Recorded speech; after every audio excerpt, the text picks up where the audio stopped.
नमस्कार दोस्तों, मैं संजय कुमार आप सभी विद्यार्थियों का हार्दिक स्वागत करता हूं, अभिनंदन करता हूं और उम्मीद करता हूं आपको भली भांति समझ में आ रहा होगा राजस्थान आर्ट एंड कल्चर। अब हम इसी श्रेणी को आगे बढ़ाते हुए संतर संप्रदाय के अगले पाठ की तरफ बढ़ते हैं और देखिए मेरे दोस्तों, अब हम पढ़ेंगे गौड़ीय संप्रदाय। एक है गौड़ीय संप्रदाय। ये जो गौड़ीय संप्रदाय है, इस गौड़ीय संप्रदाय की जब मैं बात करूंगा तो ध्यान रखिएगा मेरे दोस्तों कि इसके प्रवर्तक जो हैं वो प्रवर्तक कौन है। गौड़ीय संप्रदाय के प्रवर्तक, पहली बात तो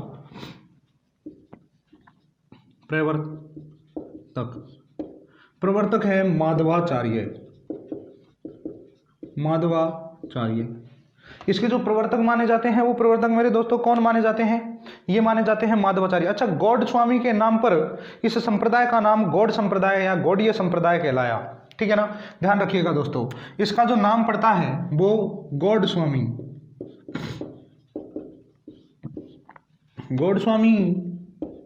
के नाम पर इस संप्रदाय का नाम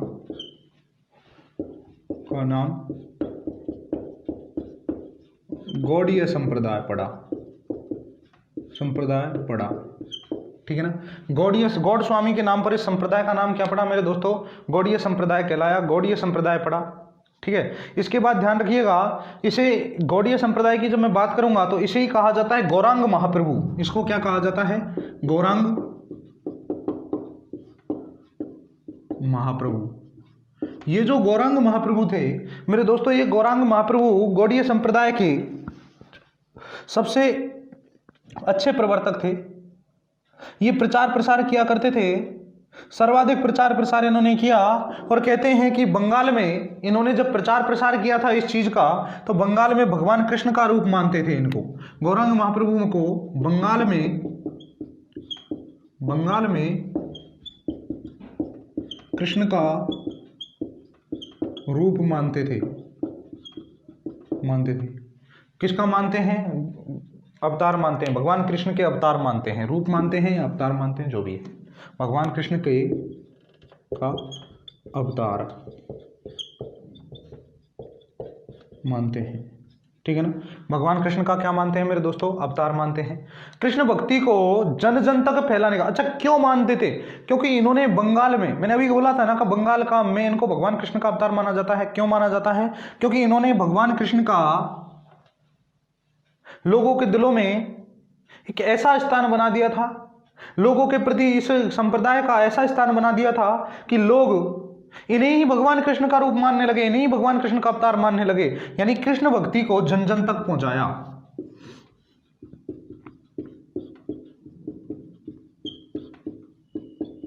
कृष्ण भक्ति को जन जन तक पहुंचाया, ठीक है ना। ये इन्होंने कृष्ण भक्ति को कहां तक पहुंचाया मेरे दोस्तों? जन जन तक पहुंचाया। अब हम बात करेंगे प्रमुख पीठ की। राजस्थान में प्रमुख पीठ और अन्य मंदिर जो है वो कहां पर है, देखिएगा। इसकी प्रमुख पीठ की जब मैं बात करूंगा तो प्रमुख पीठ कहां पर है? प्रमुख पीठ। दूसरा, राजस्थान में प्रमुख पीठ, और तीसरा आता है अन्य मंदिर। ध्यान रखिएगा। देखिए, प्रमुख पीठ जो है वो प्रमुख पीठ तो कहां पर है मेरे दोस्तों? ये है वृंदावन में,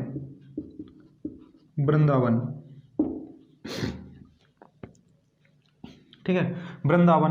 और अगर हम बात करें राजस्थान में प्रमुख पीठ, ये कहां पर है मेरे दोस्तों? जयपुर में, ठीक है ना। कहां पर है मेरे भाइयों? जयपुर में। दूसरा हम बात करेंगे अन्य मंदिर की, तो अन्य मंदिर मेरे दोस्तों कहां पर है? करौली में। इस संप्रदाय से संबंधित अन्य मंदिर करौली, और करौली में, और यहां पर इसको कहते हैं मदन मोहन जी मंदिर। ध्यान रखिएगा। प्रवर्तक माधवाचार्य गौड़ स्वामी के नाम पर इस संप्रदाय का नाम गौड़ीय संप्रदाय रखा।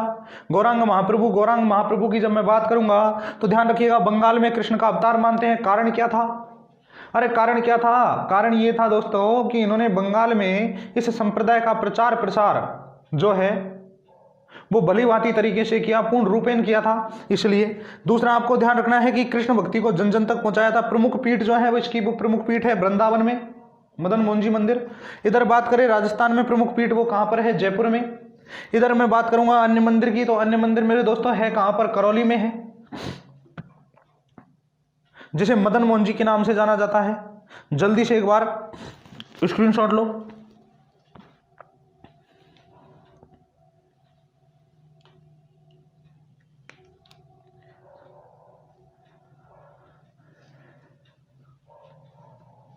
चलिए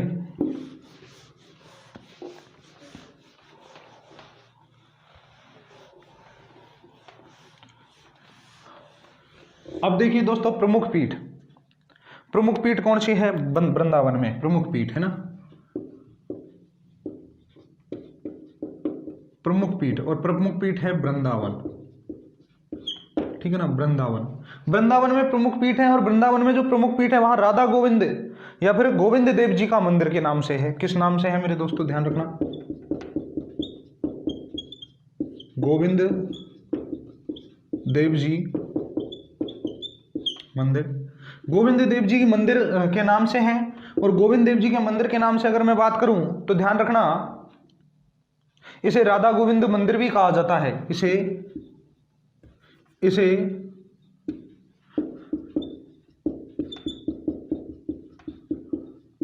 राधा गोविंद जी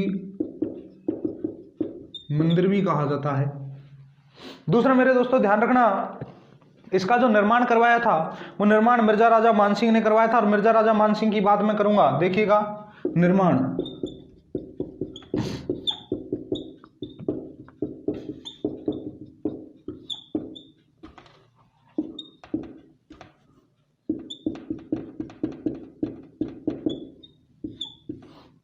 मिर्जा राजा मानसिंह ने इसका निर्माण करवाया। राधा गोविंद जी का मंदिर जो है इसे कहते हैं गोविंद देव जी का मंदिर। दूसरा मेरे दोस्तों, राजस्थान में प्रमुख पीठ जो है वो राजस्थान में प्रमुख पीठ है कौन सी, वो आपको देखना है। देखो मिर्जा राजा मानसिंह की जब मैं बात करूंगा, इस भाई की मैं बात करूंगा, तो ध्यान रखिएगा, ये मिर्जा राजा मानसिंह जो है ये भोड़ाजीब अकबर का सेनापति था। और अकबर का सेनापति होने के साथ साथ इसने मेरे दोस्तों हल्दी घाटी के युद्ध का नेतृत्व किया था महाराणा प्रताप के विरुद्ध, और अकबर ने ही इसको मिर्जा राजा की उपाधि दी थी। दूसरा आपको ध्यान रखना है कि राजस्थान में जो प्रमुख पीठ है, राजस्थान में प्रमुख पीठ, राजस्थान में प्रमुख पीठ जो है, तो मेरे दोस्तों ध्यान रखिएगा, राजस्थान में प्रमुख पीठ गोविंद देव जी का मंदिर जयपुर में,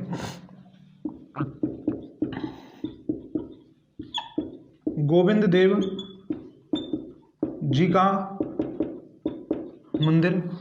और ये गोविंद देव जी का जो मंदिर है, ये गोविंद देव जी का मंदिर मेरे दोस्तों जयपुर में है, ध्यान रखिएगा। और जयपुर में इसका निर्माण करवाया था सवाई जयसिंह ने। इसका निर्माण किसने करवाया था? जयपुर में इसका निर्माण करवाया था सवाई जयसिंह। यानी कि जयपुर में भी किस नाम से है मेरे दोस्तों? ये जयपुर में भी गोविंद देव जी के मंदिर के नाम से है। दूसरा ध्यान रखिएगा, मदन मोहन जी मंदिर, जो कि है कहां पर? करौली में मेरे दोस्तों। एक इनकी जो पीठ है वो पीठ है मदन मोहन जी मंदिर, और मदन मोहन जी मंदिर है कहां पर? करौली डिस्ट्रिक्ट में, यानी राजस्थान के करौली डिस्ट्रिक्ट में। तो आप ध्यान रखिएगा, एक है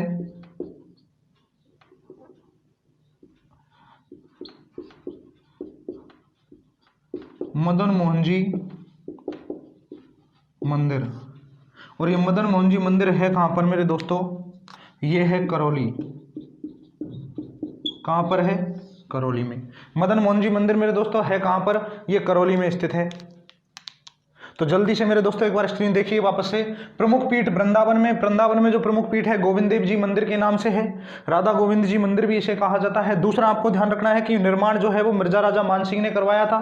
इसके बाद ध्यान रखना, राजस्थान में प्रमुख पीठ जो है वो गोविंद देव जी का मंदिर के नाम से है, जो कि कहां पर है? निर्माण जयपुर में। और निर्माण किसने करवाया था? सवाई जयसिंह ने। यानी ये है कहां पर मेरे दोस्तों? जयपुर।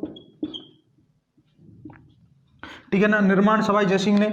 मदन मोहन जी का जो मंदिर है वो मदन मोहन जी का मंदिर मेरे दोस्तों ध्यान रखना, ये मदन मोहन जी का मंदिर मेरे दोस्तों कहाँ पर है, करौली में है। और करौली में जो मदन मोहन जी का मंदिर है, इस मदन मोहन जी के मंदिर की बात करें तो ये किसकी पीठ है, गौड़ीय संप्रदाय की अन्य पीठ है। जल्दी से स्क्रीनशॉट लो।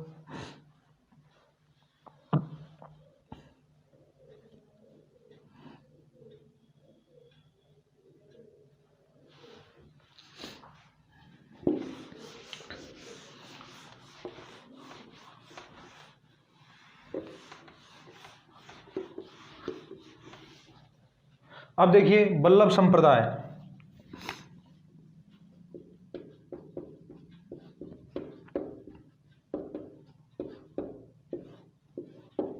वल्लभ संप्रदाय, और वल्लभ संप्रदाय की मैं बात करूं तो इसके जो प्रवर्तक हैं,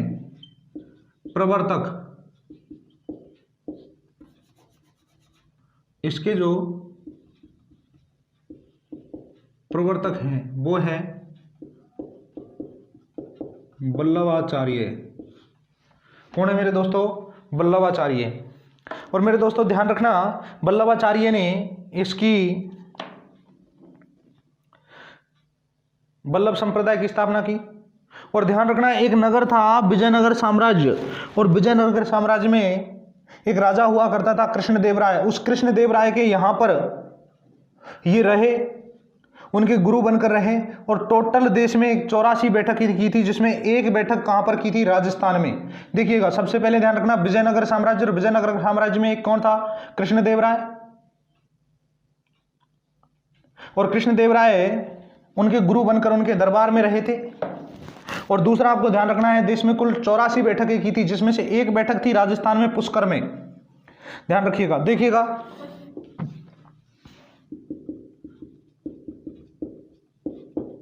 विजयनगर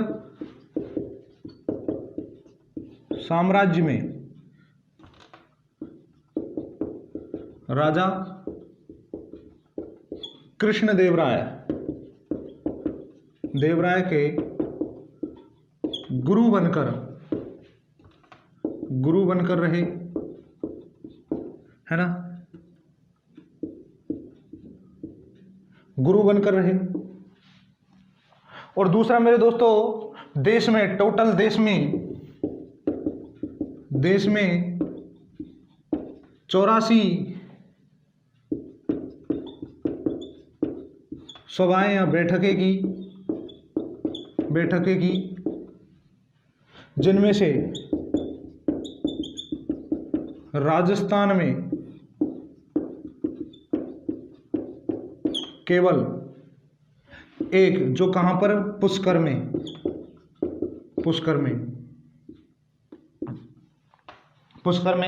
एक।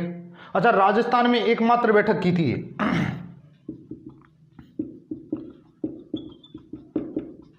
राजस्थान में एकमात्र बैठक, ठीक है ना, राजस्थान में एकमात्र बैठक की थी। दूसरा मेरे दोस्तों ध्यान रखना, इनका एक पुत्र है और एक शिष्य है। यदि हम पुत्र की बात करें तो पुत्र का नाम है विठल दास जी, जबकि इनके शिष्य की बात करें तो शिष्य का नाम अलग मिलता है। देखिएगा, एक तो इनका मिलेगा पुत्र और एक मिलेगा इनका शिष्य। पुत्र की बात करें तो पुत्र है विठल दास जी, जबकि शिष्य की मैं बात करूंगा तो शिष्य इनके कौन है मेरे दोस्तों, शिष्य मेरे दोस्तों इनके मिलेंगे आपको सूरदास जी। सूरदास जी, ठीक है ना, सूरदास जी इनके शिष्य, जबकि पुत्र इनके कौन है, विठल दास जी। अब मेरे दोस्तों ध्यान रखिएगा कि विठल दास जी जो हैं, इन्होंने अष्टछाप कवि मंडली की स्थापना की, यानी 8 कवियों का संगठन। देखिएगा, इन्होंने अष्टछाप कवि मंडली, और ध्यान रखिएगा कि अष्टछाप कवि मंडली में 8 कवियों का संगठन। 8 कवियों का क्या मिलता है मेरे दोस्तों, संगठन मिलता है। अकबर ने इस कवि मंडली से प्रभावित होकर अपने जो लोग हैं कौन से, विट्ठल दास जी, उन विट्ठल दास जी को 2 जागीरें, एक तो जैतपुरा और एक गोकुल, ये दोनों क्या कर दी थी, दान में दे दी थी। देखिएगा, अकबर ने प्रभावित होकर 2 जागीर, एक तो है जैतपुरा और दूसरी गोकुल, इस संप्रदाय को दी थी। और ध्यान रखिएगा, इस संप्रदाय से संबंधित जो मंदिर है वो वृंदावन में है, और वृंदावन में किस नाम से है, श्रीनाथ जी के मंदिर। ध्यान रखना, इससे संबंधित कहां पर है, वृंदावन में, और वृंदावन में किस नाम से है, श्रीनाथ जी, श्रीनाथ जी के नाम से। किसके नाम से है, श्रीनाथ जी के मंदिर के नाम से स्थित है।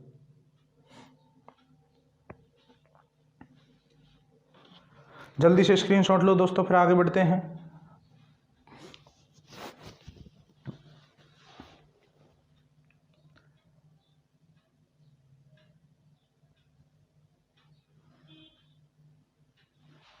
देखिएगा, प्रवर्तक वल्लभाचार्य विजयनगर साम्राज्य में राजा कृष्णदेव राय के यहाँ पर गुरु बनकर रहे।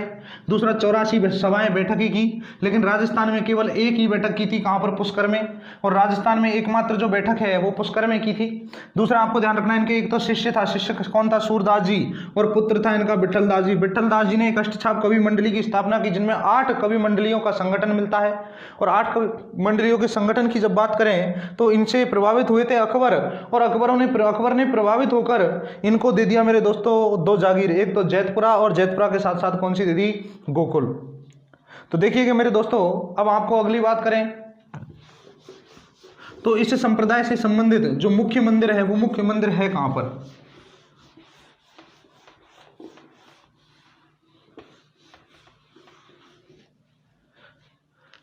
इस संप्रदाय से मुख्य मंदिर,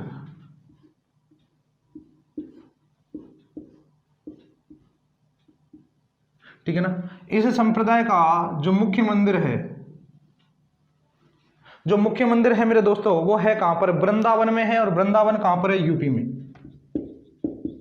वृंदावन, और वृंदावन है कहां पर मेरे दोस्तों, यूपी में। वृंदावन यूपी में मुख्य मंदिर है। दूसरा वल्लभ संप्रदाय, यानी कि इसके प्रवर्तक कौन थे, वल्लभाचार्य, वल्लभाचार्य। मंदिर किससे संबंधित है, वल्लभ संप्रदाय से, ठीक है ना, वल्लभ संप्रदाय से संबंधित है। और श्री कृष्ण के बाल रूप की पूजा की जाती है यहां पर, ध्यान रखिएगा, श्री कृष्ण के, देखिएगा, श्री कृष्ण के बाल रूप की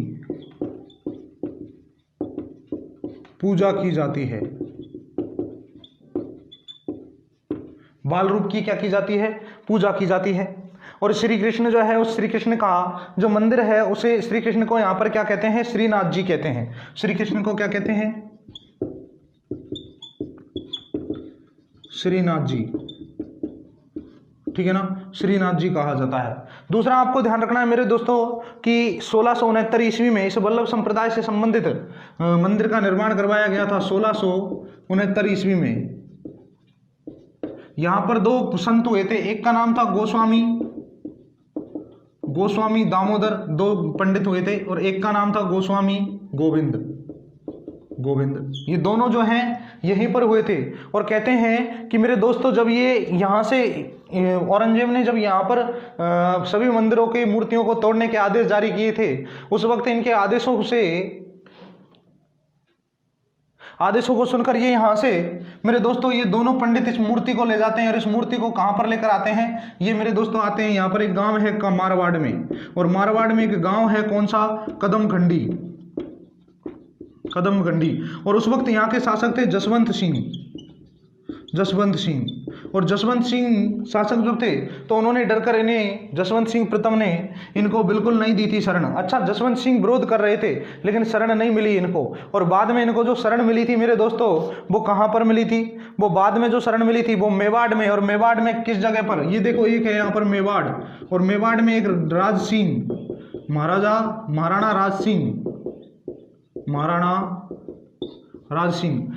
राज सिंह जो है वो महाराणा राज सिंह ने इनको शरण दी थी मेरे दोस्तों। और शरण देने के बाद यहाँ पर इस मंदिर का, इस संप्रदाय से संबंधित मंदिर का क्या करवाया था? निर्माण करवाया था। जल्दी से स्क्रीनशॉट लो मेरे मुन्नाओ।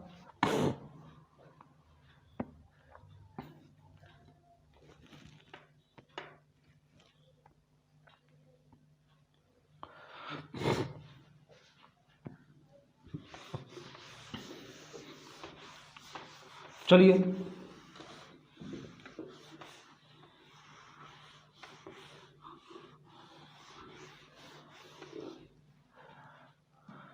अब देखिए दोस्तों, इस वल्लभ संप्रदाय से संबंधित जो मुख्य मंदिर है वो मुख्य मंदिर है कहां पर? ये चीज आपको ध्यान रखनी है। एक है सियाड़, या इसी को कहते हैं सिहाड़ गांव। और ये सिहाड़ गांव है कहां पर मेरे दोस्तों? ये जो सियाड़ गांव है, ये सियाड़ गांव मेरे दोस्तों है कहां पर? ये सियाड़ गांव नाथद्वारा में। कहां पर है मेरे दोस्तों? नाथद्वारा। और नाथद्वारा कहां पर है? उदयपुर में। यहां पर ये मुख्य मंदिर स्थित है। अब देखिएगा मेरे दोस्तों, ध्यान रखना, इस मंदिर का निर्माण जो है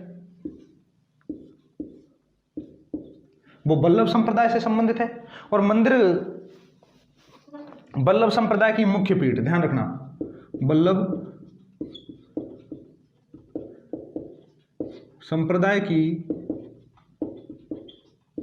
मुख्य पीठ, ठीक है, वल्लभ संप्रदाय की मुख्य पीठ। और मुख्य पीठ की बात करें तो दोनों पंडित थे। पंडित का नाम क्या था? एक पंडित जो था वो तो दामोदर था, और दूसरा मेरे दोस्तों का कौन सा था? गोविंद, ठीक है ना। दामोदर और गोविंद ने महाराजा राज सिंह के समय पर, महाराजा राज सिंह ने, यानी इसका निर्माण जो करवाया था, ध्यान रखिएगा, इसका निर्माण, वो निर्माण देखो कौन से सन में करवाया था? 1671-72 में, 1671 में, यानी 1671-72 में महाराणा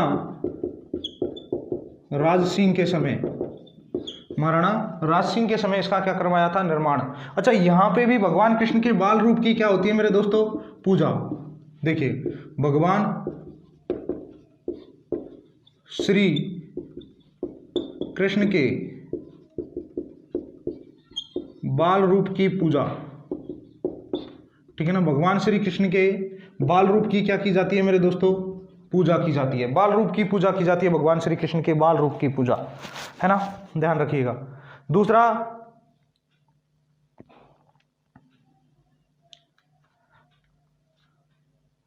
यहां पर दिन में 8 बार पूजा होती है, दिन में 8 बार पूजा। दूसरा, यहां की जो पिछवाइयां हैं और साजी है, वो साजी मेरे दोस्तों सर्वाधिक प्रसिद्ध है। यहां की पिछवाइयां और साजी,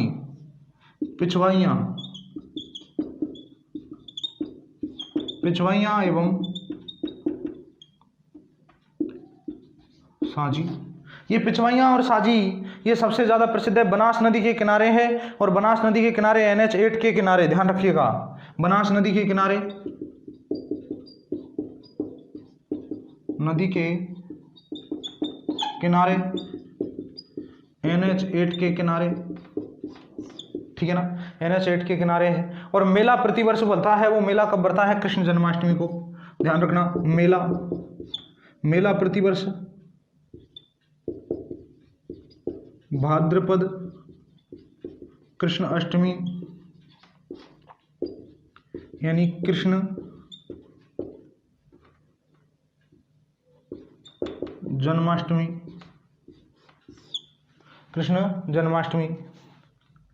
अच्छा, यहीं पर मेरे दोस्तों अन्नकूट महाउत्सव होता है। यहीं पर क्या होता है? यहां पर होता है अन्नकूट महोत्सव। इसमें एक टीला बना दिया जाता है चावल का, अन्न का। अन्न का क्या मिला, गर्म चावल के क्या बना दिया जाता है, टीला बना दिया जाता है, देखिए है ना, गर्म चावल का टीला, चावल का टीला। और इसे भील सर्वाधिक लूटते हैं, भील सर्वाधिक लूटते हैं, भीलों के द्वारा मेरे दोस्तों सर्वाधिक लूटा जाता है। देखिएगा जल्दी से एक बार स्क्रीनशॉट लीजिए मेरे दोस्तों। यहाँ पर देखिए मुख्य मंदिर जो है वो मुख्य मंदिर कहाँ पर है, सियाड़ या सियाड़ गांव, और ये कहाँ पर है, नाथद्वारा उदयपुर में। दूसरा आपको ध्यान रखना है, वल्लभ संप्रदाय की मुख्य पीठ है, निर्माण 1671-72 में महाराणा राज सिंह दामोदर और गोविंद के देखरेख में। दूसरा यहाँ पर मेरे दोस्तों पिछवाइयाँ और साजी प्रसिद्ध है, बनास नदी के किनारे, NH8 के किनारे है। मेला जो है भाद्रपद कृष्ण अष्टमी यानी कृष्ण जन्माष्टमी को भगवान श्री कृष्ण के बाल रूप की क्या की जाती है, पूजा। दिन में 8 बार पूजा की जाती है, कितनी बार, 8 बार, ध्यान रखिएगा। और यहाँ पर जो अन्नकूट महोत्सव होता है, उस अन्नकूट महोत्सव में दोस्तों चावल जो है, उन चावलों को का एक पर्वत बना दिया जाता है, और चावलों का जो पर्वत है, चावलों का जो पर्वत है, उस चावलों के पर्वत पर जाकर जो भील है वो भील सर्वाधिक टूट गिरते हैं, और भील वो चावलों के पर्वत पर टूट कर गिरते हैं, और टूटने के बाद मेरे दोस्तों उसको लूटते हैं। अर्थात सर्वाधिक रूप से जो लूटते हैं वो लूटने का कार्य कौन करते हैं, भील जनजाति के लोग करते हैं। जल्दी से स्क्रीनशॉट लो।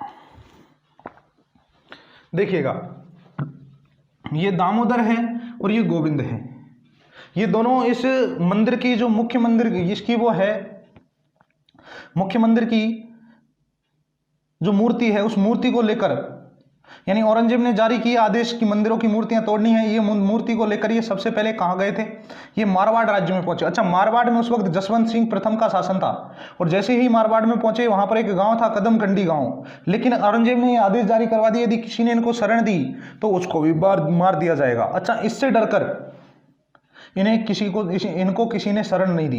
ये रात को हवेली में मूर्ति रखते और भजन कीर्तन करते और दिन में दर दर भटकते, ये इनका जीवन था। लेकिन बाद में इनको पता चला कि मेवाड़ में एक राजा हुए हैं राज सिंह, और वो राज सिंह महाराणा प्रताप के बाद दूसरे ऐसे राजा हुए जिन्होंने विरोध किया था मुगलों का, और मुगलों के विरोध के कारण मेरे दोस्तों ये वहां पर पहुंच जाते हैं मेवाड़ में। और मेवाड़ में जो नाथद्वारा है, नाथद्वारा कहां पड़ता है, नाथद्वारा उदयपुर में, उस जगह पर सियाड़ नामक जो गांव है, उस सियाड़ नामक गांव में इस मूर्ति को, इस मंदिर की निर्माण करवाया 1671-72 में राज सिंह के द्वारा। और यहाँ पर इस मूर्ति को स्थापित करके और इसको मुख्य पीठ बनाया गया किसका, वल्लभ संप्रदाय का।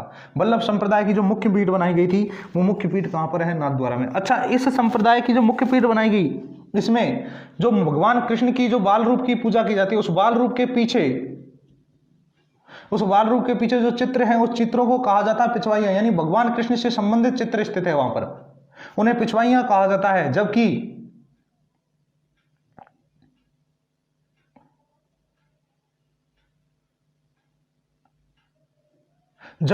वहां की जो सांझी है वो सांझी भी वहां सर्वाधिक प्रसिद्ध है। अर्थात जैसे कुछ दीवार पर कुछ बना दिया जाता है, उसके बारे में अगर बात करें तो वो कहलाती है सांझी। अब देखिए मेरे दोस्तों, 7 ध्वजा का स्वामी किसे कहा जाता है, श्रीनाथ का। यानी इस संप्रदाय के संबंधित जितने भी मंदिर मिलेंगे वो श्रीनाथ जी के मंदिर मिलेंगे, यानी श्रीनाथ के नाम से मिलेंगे। अब देखिए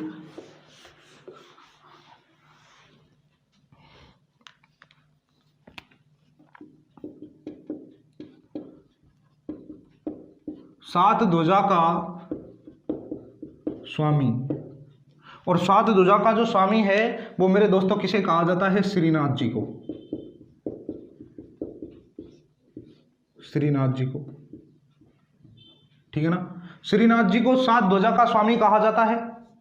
और दूसरा मेरे दोस्तों ध्यान रखना कि श्रीनाथ जी के जो मुख्य मंदिर हैं, पहले तो ये ध्यान रखिएगा इनसे संबंधित जो शब्द हैं, एक तो है झांकी, एक है हवेली, ठीक है ना, झांकी, हवेली और पुष्टि, ठीक है ना, पुष्टि, देखिएगा। और मेरे दोस्तों यहां पर ही प्रसिद्ध हुआ हवेली संगीत, हवेली संगीत क्यों प्रसिद्ध हुआ? क्योंकि मैंने आपको बताया था कि दोनों जो पंडित हुआ करते थे, वो पंडित मेरे दोस्तों क्या करते थे, वो मेरे भाइयों दोनों पंडित क्या करते थे, वो दोनों पंडित रात में हवेली में रख देते थे मूर्ति को, और मूर्ति को हवेली में रखकर और फिर भजन कीर्तन किया करते थे, है ना। ध्यान रखिएगा। झांकी, यदि मैं झांकी की बात करूं तो दर्शन, भगवान श्री कृष्ण के दर्शनों को कहते हैं झांकी, दर्शन, ठीक है ना, दर्शनों को झांकी। हवेली की जब मैं बात करूंगा तो मंदिर जो होते हैं वो हवेली में होते हैं, मंदिर। और अब बात करें पुष्टि की, किसकी बात करें? पुष्टि की। तो मेरे दोस्तों ध्यान रखने, पुष्टि होती है कृपा। पुष्टि क्या होती है? कृपा, यानी कृपा दृष्टि जो होती है वो पुष्टि से होती है। अब देखिएगा, इनके जो मुख्य मंदिर है, वो मुख्य मंदिर है कहां पर? श्रीनाथ जी का मंदिर जो है वो मेरे दोस्तों नाथद्वारा और कांकरोली में द्वारकाधीश मंदिर। एक तो है, देखिएगा, एक है श्रीनाथ जी का मंदिर, श्रीनाथ जी का मंदिर, ध्यान रखिएगा। एक तो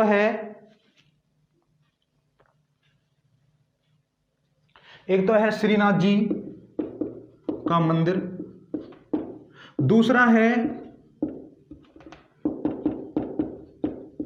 द्वारिकाधीश मंदिर, ठीक है। तीसरा जो मिलेगा आपको वो मिलेगा मेरे दोस्तों मदन मोहन जी का मंदिर और गोकुल चंद्र जी का मंदिर। एक मिलेगा मदन मोहन जी मंदिर, दूसरा मिलेगा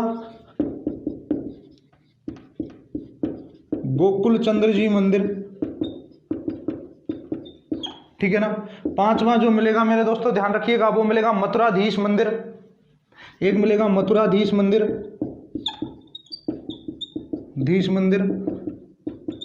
ठीक है। ये दोनों जो मंदिर हैं, गोकुल नाथ जी का मंदिर, ये दोनों जो मंदिर हैं ये है नाथद्वारा में, नाथद्वारा, और नाथद्वारा है कहां पर? राजसमंद, ठीक है ना। ये मंदिर जो है, अब देखिए मेरे दोस्तों, एक तो है कामा भरतपुर में, ये वाला मंदिर तो कहां पर मिलेगा? कामा भरतपुर, ठीक है ना। दूसरा वाला जो मंदिर है मेरे दोस्तों वो कहां पर है? वो प्रॉपर भरतपुर में है, ठीक है ना, भरतपुर। तीसरा मथुराधीश मंदिर, ये कोटा में है, कोटा। इसके बाद देखिए एक है गोकुल, छठा ये है गोकुल धाम मंदिर, ठीक है ना। और सातवां एक मंदिर जो मिलता है वो मिलता है बालकृष्ण जी का मंदिर। एक मिलता है मेरे दोस्तों बालकृष्ण जी का मंदिर। अच्छा, गोकुल धाम मंदिर जो है वो है गोकुल में, यूपी में, और जबकि सूरत में जो है गुजरात में वो है बालकृष्ण जी का। ये तो मिलेगा आपको गोकुल में, और गोकुल है कहां पर? यूपी। जबकि ये मिलेगा आपको सूरत, और सूरत है कहां पर? गुजरात में। ध्यान रखिएगा। टोटल कितने मंदिर हैं इस संप्रदाय से संबंधित? इस संप्रदाय से संबंधित जो मंदिर है वो मेरे दोस्तों ध्यान रखिएगा 7 मंदिर है। और आपको ध्यान रखना है कि राजस्थान में जो बल्लभ संप्रदाय है, उस बल्लभ संप्रदाय की जो प्रथम पीठ है, वो प्रथम पीठ मेरे दोस्तों कौन सी है? मथुराधीश मंदिर, जो कि कोटा में है, ठीक है ना। प्रथम जो यहां पर लिख ले, ऐसे लिख लीजिए आप, प्रथम पीठ राजस्थान में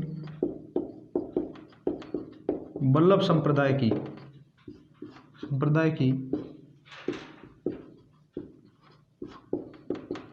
प्रमुख पीठ, ठीक है ना। बल्लभ संप्रदाय की प्रथम पीठ, प्रमुख नहीं प्रथम पीठ लिखना है ना, प्रथम पीठ।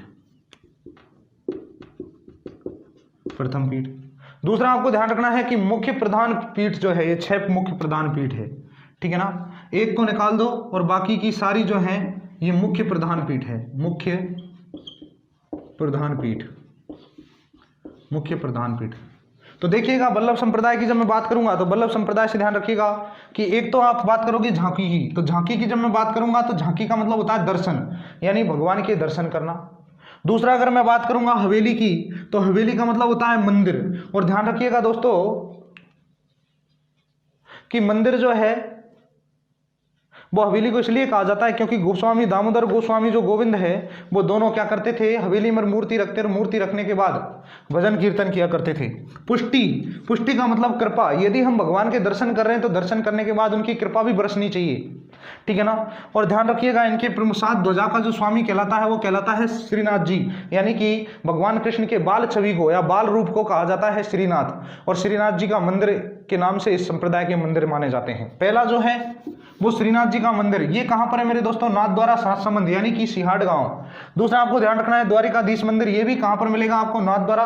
वैसे कांकरौली में है बेटा, कहां पर है, कांकरौली, ध्यान रखना कांकरौली, ये सिहाट गांव में है, ठीक है। इसके बाद देखिए दोस्तों, इसके बाद तीसरा आता है मदन मोहन जी का मंदिर, और ये मदन मोहन जी का मंदिर कामा भरतपुर में। ध्यान रखिएगा, मदन मोहन जी के दो मंदिर है। मदन मोहन जी का एक मंदिर जो है वो कामा भरतपुर में है, जबकि मदन मोहन जी का दूसरा मंदिर करौली में है। और करौली में जो मंदिर है वो मंदिर किससे संबंधित है मेरे दोस्तों, गौड़ संप्रदाय से संबंधित है, ठीक है ना। इसके बाद देखिए गोकुल चंद्र जी का मंदिर, गोकुल चंद्र जी का मंदिर भरतपुर में है। मथुराधीश मंदिर, ये मथुराधीश मंदिर मेरे दोस्तों कहां पर है, कोटा में। और इधर ध्यान रखिए गोकुल धाम मंदिर जो है, ये गोकुल चंद्र जी या गोकुल धाम मंदिर जो है ये कहां पर है, गोकुल में, कहां पर, यूपी में। इधर बात करें, अच्छा वृंदावन भी यूपी में ही आपको ध्यान रखना है। इसके बाद बात करें हम साथ की, तो साथ में आपको ध्यान रखना है बाल कृष्ण जी का मंदिर। और बाल कृष्ण जी का मंदिर ये राजस्थान का या फिर भारत का कोई प्रमुख पीठ नहीं है, लेकिन भगवान श्री कृष्ण के बाल रूप की पूजा जो की जाती है वो पूजा यहां पर की जाती है सूरत, गुजरात में। जबकि यहां पर प्रमुख पीठ जो मानी जाती है वो मानी जाती है मथुराधीश मंदिर, और मथुराधीश मंदिर है कहां पर, कोटा में। तो मेरे प्यारे दोस्तों, उम्मीद करता हूं आपको भली भांति समझ में आई होगी ये वीडियो।